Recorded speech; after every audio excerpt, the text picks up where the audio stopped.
des autres qui résistent pleinement. Une détérioration en termes de capacité litière et un manque total de projets d'investissement, l'absence d'animation culturelle ainsi que le manque d'attractivité des investissements. Et surtout à Ouarzazate qui continue de subir une crise du secteur du tourisme, on vous avez détecté les causes suite au diagnostic qui a servi pour l'élaboration de la nouvelle feuille de route. Quelles sont les solutions pour les hôtels fermés, presque 50% de la capacité de la ville, et que prévoit votre ministère pour sauver cette situation de fermeture des unités d'hébergement, et comment peut-on remédier à cette chute drastique? Et pour la problématique d'accessibilité, est-ce que vous avez un plan pour l'aérien? Et comment peut-on passer de destination de passage à une destination des séjours? On compte beaucoup, Madame la Ministre, sur votre intervention et votre soutien pour sauver la province et la région de la Tafilette. Merci beaucoup. Si Mohamed Zaïd. Si Mohamed Zaïd, après Madame la Ministre répond et on reprend une autre série de questions. Madame la Ministre, Monsieur le Président, Mesdames et Messieurs,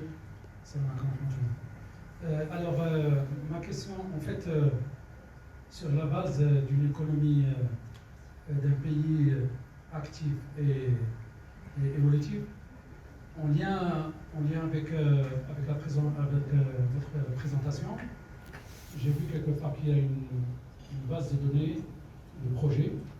Je voudrais savoir, est-ce que cette base de données, cette banque de base de données, à projet, qui est, d'après ce que j'ai lu, elle concerne la période 2024-2025. Donc, est-ce que, en relation aussi avec les événements sportifs qui sont annoncés, qui vont s'organiser au Maroc, notamment la Coupe du Monde,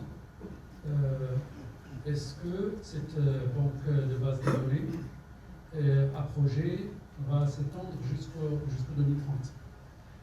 Pourquoi? Parce que normalement, nous, en tant qu'industriels dans notre secteur d'activité, on voudrait savoir quels sont les projets qui vont s'annoncer. Est-ce qu'on pourrait le trouver dans cette banque de données pour anticiper sur des futurs investissements pour répondre au cahier de charge de tous les projets qui vont s'annoncer. Pour le développement de nouveaux projets. Donc je pense qu'aujourd'hui, sincèrement, nous avons suffisamment d'outils à même d'appuyer l'investisseur quand il est, que ce soit dans la région de El Haouz ou ailleurs, sincèrement. Pour la région de Tanger, je voudrais juste donner quelques chiffres à Monsieur Raïs. Nous avons les chiffres de la région de Tanger. On a pris en compte vos remarques depuis déjà quelques années parce que vous êtes très dynamique dans le retour terrain.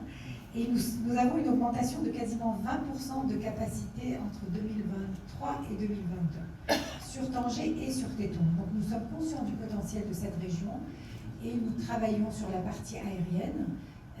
Maintenant, il fallait que cette augmentation de capacité se fasse en parallèle de l'augmentation de la capacité hôtelière également. Je rappelle qu'en saison haute, à Tanger est à 100% de taux d'occupation. Donc, ça ne sert à rien de rajouter des avions en été si on n'a pas les hôtels nécessaires. On a une capacité qui est en train de s'installer actuellement. J'ai parlé du Saint-Régis tout à l'heure, mais ce n'est pas le seul. Donc on travaille sur l'aérien, on travaille sur la capacité hôtelière en parallèle. Je suis d'accord avec vous qu'il faut lisser les arrivées pour que que Tanger ne fasse pas le plein uniquement en été. Sincèrement, ce n'est plus le cas aujourd'hui. Quand on voit que la moyenne est à plus de 50%, quand la moyenne est à plus de 50%, c'est que les gens viennent en dehors de l'été, ce n'est pas que l'été.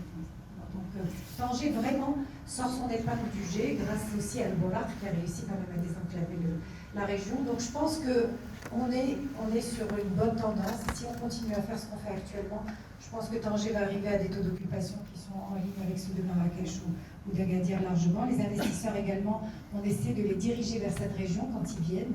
On ne les dirige pas que vers Marrakech ou Agadir.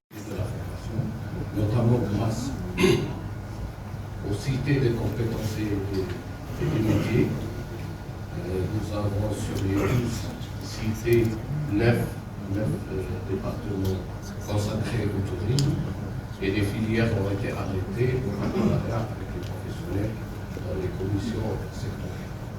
Nous avons également, au niveau de nos centres de formation, nous remarquons une attractivité de plus en plus importante. Nous arrivons à 20 candidats pour une classe pédagogique. Et même à l'ISI, nous arrivons à 50 candidats pour une classe pédagogique. Ça veut dire que les lauréats vont être de plus en plus mieux formés avec l'amélioration de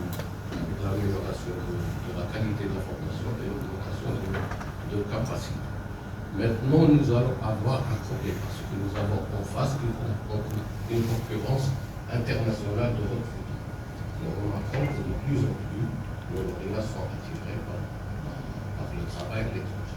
Donc, un effort, je pense, à faire au niveau du plan de carrière des lauréats et au niveau de retenir de rémunération, des conditions de travail, d'attractivité pour les lauréats des centres de formation. Le même travail pour l'amélioration de la formation. Vous pénalise parce que elle baisse, mais elle vous augmente le coût de revient.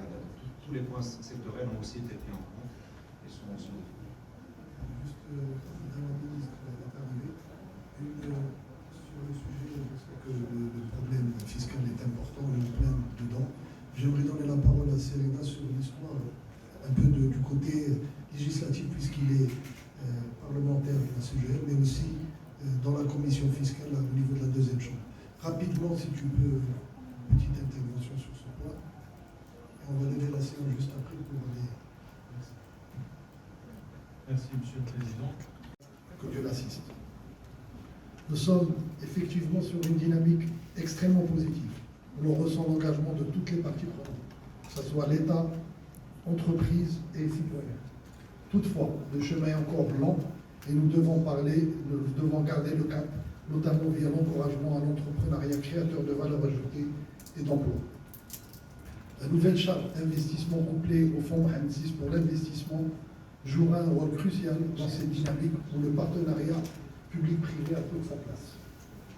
Je dirais même que le partenariat public-privé est vital pour saisir les opportunités offertes dans tous les secteurs d'activité, ceux qui le réunissent en particulier. Notre rencontre d'aujourd'hui s'inscrit donc dans cette logique de concertation et d'efforts conjoints. Je saisis l'occasion pour saluer le rapprochement des visions entre votre département, Madame la Ministre, et les fédérations sectorielles de la CGM en faveur de la montée en puissance de l'ensemble de l'écosystème du tourisme, hôtellerie, transport aérien, ferroviaire et routier, restauration, entertainment, industrie culturelle et créative et artisanat, pour répondre à l'ambition de doubler le nombre de touristes d'ici horizon 2030.